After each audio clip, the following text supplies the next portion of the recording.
नमस्ते good morning सबैजनालाई welcome back to my channel है। अनि अहिले चाहिँ हामीले नि बिहानको खानासाना पनि खाइसक्यो। अन्त खानासाना खाएर पनि घरको काम किनौँ काम पनि सकिसक्यो। अनि यहाँ चाहिँ भाइ उठेर हो, भाइ उठेर म चाहिँ भाइलाई दुध दिएर अनि यसलाई चाहिँ नि हो दबाई दिनुपर्छ। अनि अस्तिको नि हो यो दिनुपर्छ कि अन्त एकछिन पर्खिरहेको छु। त्यहाँदेखि यो खुवाएर चाहिँ यो नुहाउँछ, नुहाएर चाहिँ त्यहाँ फेरि आज यसको भ्याक्सिन चाहिँ 2 महिना आदिको त्यो लाउनु जानुपर्छ। फेरि रुन्छ, आज यो ज्वरो आउँछ कि अस्ति त कस्तो डरलाग्दो ज्वरो आएको थियो। आज चाहिँ अब के हुन्छ हो। बिचरा अहिले चाहिँ हाँस्दै खेल्दैछ, एँ गर्दै हो भएर चाहिँ रुनु लाग्यो होला बिचरा। फेरि गोज्छ आज। मलाई चाहिँ हिजो फोन गर्नुभएको थियो कि माथि डिस्पेन्सरीबाट आशा भाउजूले। अन्त आज भ्याक्सिन छ भन्दै थियो कि अन्त मलाई चाहिँ हिजोदेखि डर लागिरहेको छ। अब फेरि यसलाई गोज्छ, यो रुन्छ भनेर, ज्वरो आउँछ भनेर अब के गर्नु है। अन्त अब एकछिनमा जाने छिरिङ यसलाई चाहिँ पहिला म नुहाइँदै गरिदिन्छु हो। अन्त आगे चाहिँ पर गएको छ नाम्बुङ, त्यहाँ चाहिँ अस्ति खस्नु भएको आईको चाहिँ 49 छ नि त आज लास्ट। अन्त त्यहाँनिर गएको छ। अन्त आमा पनि उठेर बस्नु भएको छ, आजकल चाहिँ उठेरै बस्नुहुन्छ हो। अनि अब काम त्यही हो, केटालाई नुहाइँदै गरेर रेडी गरेर जानुपर्छ हो। त्यहाँदेखि स्यो घोत्नु है भाइ। सानो बेबी चाहिँ नुहाएर पनि आए। सानो बेबी चाहिँ रिसले यहाँनिर साह्रो परिसक्यो, हात निकाल्न नपाएर। ल ओइ सानो बेबी हो छिप्पु लु लु लु म पनि भयो रेडी हो। अनि आगेलाई फोन गरेर बोलाइरहेको छु। अब हामी रेडी भयो भने चाहिँ फोन गर्नु भनेको थियो नि त। अन्त रेडी भइसकेर चाहिँ अब फोन गरी आउँदैछ। अनि भाइ पनि रेडी भएर गर्दैछ। अब भाइ चाहिँ एकछिन आङ्गीले बोक्छ। अन्त म चाहिँ वासरुम जान्छु ल। अस्ति नै हामी जानुपर्छ सो गर्नु।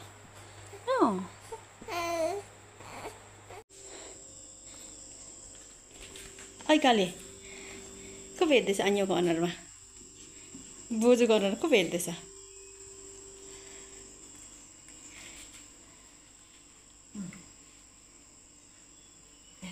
बोजूको अनुहार को भेट्दैछ हो हो हो काले भाइ काले हो।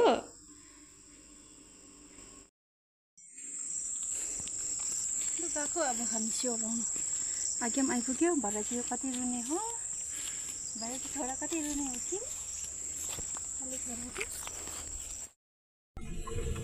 निस्केको घरबाट हाम्रो यो थोत्रे रोड हल्लिने रोड हो यो। यसरी मान्छे पुरा हल्लिन्छ। भात खाएको छ सब खिचडी हुन्छ भित्र बुढीमा। है कालु केटा है काले भाइ, मान्छे पुरा रहेछ पुरा। यस्तो घाम लागिरहेको छ, पानी बन्नु खाँदैछ कालो कालो, गरम पनि गरमै छ। यो चाहिँ नम्बरीको रोड, यो चाहिँ गिरी रोड त सबै कार्पेटिङ भइसक्यो कि हल्ला कता छापेर चिल्लै चाहिँ गाडी तल घुमाएर फेरि उकालो जान्छ यहाँबाट।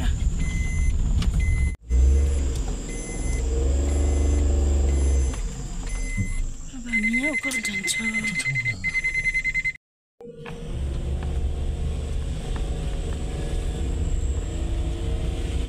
चाहिँ हामी डिस्पेन्सरी आइपुग्न आँट्यो। यो चाहिँ बेन स्कुलको बाटो।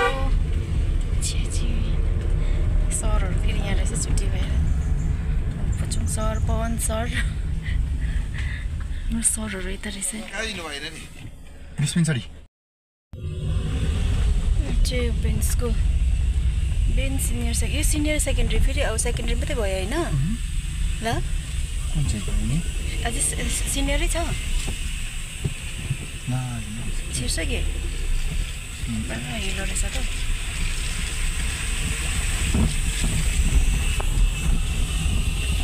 यो ड्रम चाहिँ के हो? बेन स्कुलको ग्राउन्ड।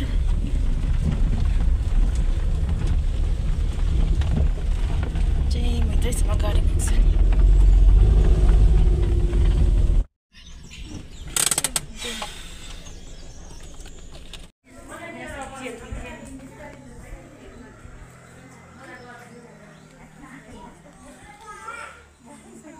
Only.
परको चाहिँ स्कुल हो। हामी चाहिँ घर पनि आइपुग्यो भाइको भ्याक्सिन लगाएर। आज चाहिँ यसको एउटा भ्याक्सिन थियो, अन्त एउटा पोलियो, एउटा चाहिँ कुन के भन्दा रहेछ त्यो चाहिँ मुखमै खुवाउने रहेछ दबाई। त्यो लगाएर पनि आएर चाहिँ भाइ चाहिँ यहाँनिर बोबो खाएर पनि यहाँनिर ऊ गर्दैछ। अब भरेदेखि चाहिँ ज्वरो आउँछ अरे अस्तिको जस्तै। अझै बाउ चाहिँ यहाँनिर फ्यान ताप्दै सुतिरहेको छ। म चाहिँ दानी बाहिर आमा किचनमा हुनुहुन्छ। अनि म चाहिँ अब भोक लाग्यो, म चाहिँ अब खाजा खान्छु, त्यहाँदेखि एकछिन रेस्ट गर्छु। त्यो पनि सुत्छ कि है। अहिले चाहिँ अलिक शीतल भयो, अघि त कस्तो गरम थियो कि अहिले चाहिँ पानी पर्ला पर्ला शीतल शीतल हुँदैछ है। गरम पनि सक्दैन, साह्रो गरम। अब मैले चाहिँ खाजा पनि खाइसकेँ हो। अनि खाजा खाइसकेर म चाहिँ भाइसँग बसिरहेको छु। सुतेकै छैन, सुत्छ निन्द्राले चाहिँ साह्रो परिरहेको तर सुत्नु सकेको छैन है। अन्त ज्वरो पनि आइरहेको छ अलिअलि, खुट्टा पनि हल्लाउँदैछ, हल्लाउनु चाहिँ तर पनि दुख्दै रहेछ अलि। अन्त अब म चाहिँ योसँग बसिरहेको छु। अब यहीसँग बस्नुपर्छ म चाहिँ। आज चाहिँ अब यसलाई पुरा निकै साह्रो पर्छ अस्तिको जस्तै। अनि अब त्यति भन्दै आजको लागि चाहिँ ब्लग पनि यति नै। तपाईँहरू सबैजनालाई थ्याङ्क यू फर वाचिङ। भाइ चाहिँ यहाँनिर बिचरा ज्वरो अलिअलि आउँदैछ नि यसलाई है।